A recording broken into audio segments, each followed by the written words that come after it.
All right, let's bring back in criminal defense attorney Michael Gottlieb. He's in Fort Lauderdale. It feels like Brian Camp is being prosecuted for what he said in the interviews after the shooting.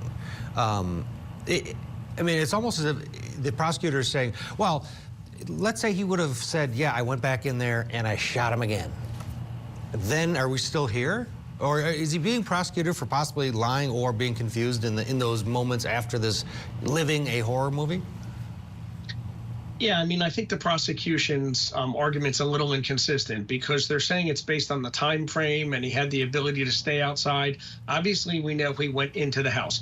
I think anytime somebody is under the strain and the stress of a situation such as this, a violent burglary where your life is threatened, your loved ones' lives are threatened, you're going to have acute traumatic stress. And your recounting of the incident is not going to be 100% accurate.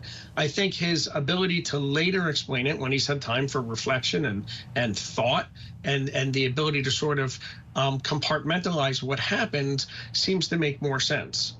I also feel that for anybody that's ever fired a weapon, we know that shell casings bounce, and especially in a crime scene, can get kicked, can get moved.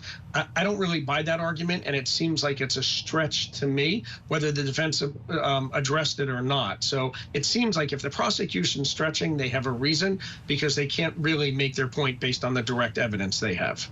Yeah, it's a tough case. I mean, even if he had the mentality of, where maybe he did lie a little bit when he was talking, because in the back of his mind, he's like feeling like, oh, well, I don't want them to think that I went back there because I really didn't. But if he had the attitude of like, yeah, I went back there and I hit him again because the guy's a freak, I think he doesn't show up here. He's being prosecuted on some level for the way he was able to navigate these crazy waters after this incident, in those moments and hours afterwards, which none of us want to ever go through, having some intruder coming into our house with kids in the house and him with handcuffs and a knife. We'll get a break. You see the clock, it's there. So this jury has the case.